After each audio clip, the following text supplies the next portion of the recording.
We're now on to the women's lightweight coxless fours. Here, the weight limit for the crew, the average must not exceed 59 kilos. Great Britain have been doing very well in this event through the season. At Lucerne, they were winners. They've been rowing heavyweight throughout the early part of the season and doing extremely well there as well.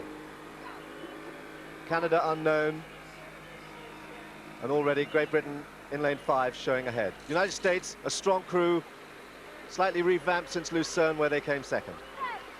And in lane number 2, it's the Danish quartet. Canada are in 3, then Australia, who won the gold medal in Montreal 12 months ago. And then in lane 5, Great Britain, and lane 6 furthest away, Germany. And the United States there, stroked by Danica Harris. Ali Overy behind her was the only one from last year's crew. Alison Shaw and Barbara Byrne in the bow seat. Good, strong, solid finishes here in this American crew. And they've started well enough. They're leading at the moment through the first quarter. The United States finished 5th in last year's final, but this virtually a new combination.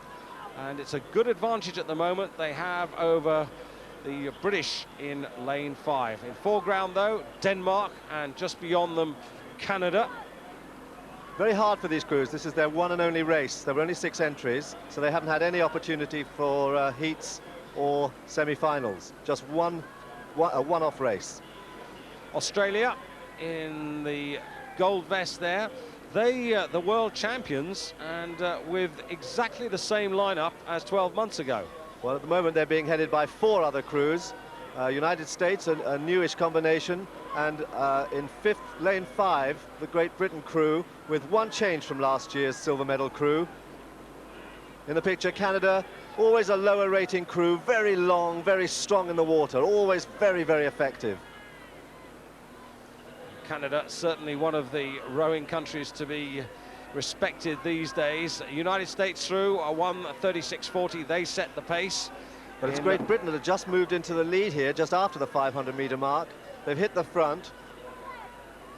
And quite tight, and still pretty well everybody in contention.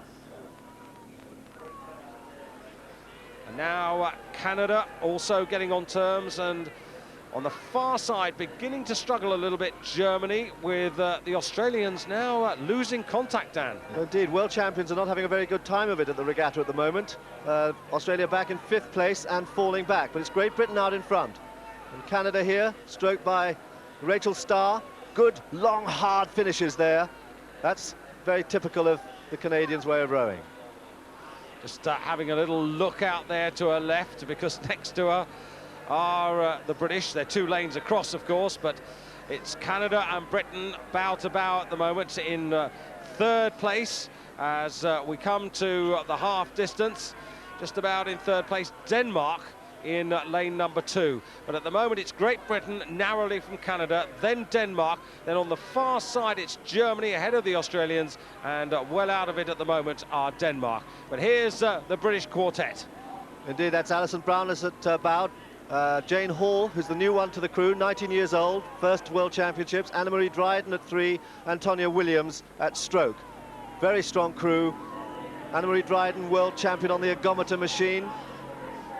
And this crew now moving away from the field. Very confident rowing, good long strokes. They made a good push there just around the 1,000-metre mark, and they've got half a length on Canada. I think they needed to, Dan, because the Canadians really were trying in that second quarter. 1:41.61, that was the quickest time for that quarter. Indeed, that's when they made their push. They came up to the British crew, and then the Brits responded and moved away.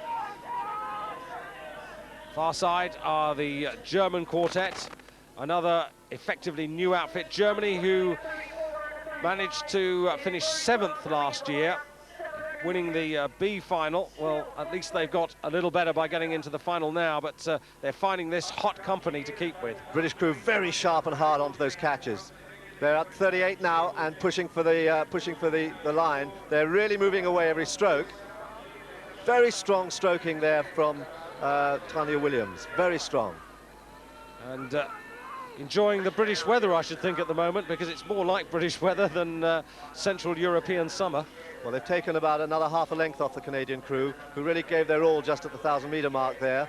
But they've nearly got a length clear, and it's the United States still sitting in that third position. But Australia, world champions, down in fifth and being pressed by Denmark in sixth place.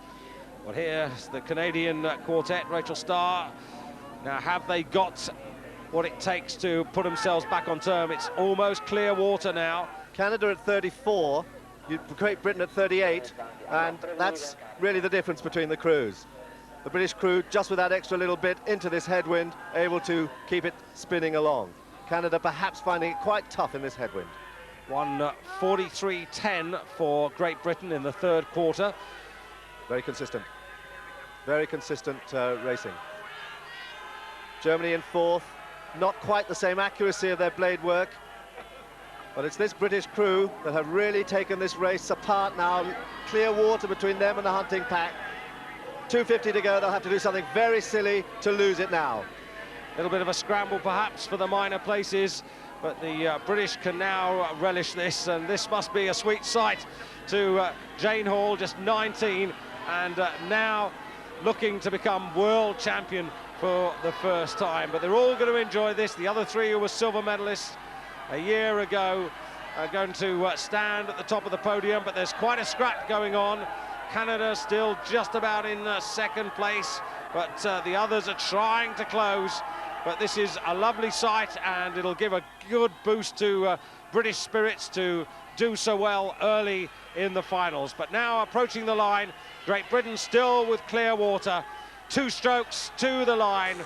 They take the gold. Canada in lane 3 hold on to the silver. America close fast, as do Australia, but it's America who get the bronze medal. Australia in a very tight finish with Germany for 5th place, and in fact I think the Germans have got 5th, the Australians have got 4th, and Denmark complete it. Wonderful row though by the British. Brilliant row. They really took it right from the beginning of that race. They've had such a good season all year. No one was really going to stop them. Very, very good rowing, very accurate, very, very strong rowing. World champions really nowhere. They gave themselves far too much to do. They're crossing the line in second place. Canada, very, very good, cool piece of racing. And the United States, early leaders in the race, coming in for the bronze medal.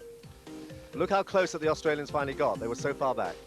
Quarter times, 1:36.73, 1:41.66, 1:43.10, and 1:43.81 for the final 500.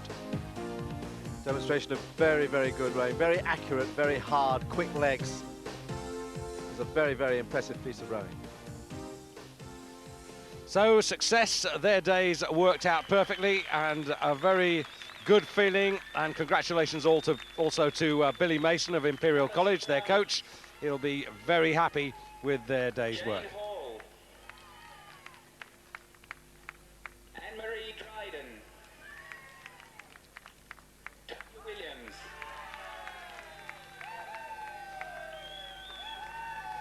So as they rejoice already.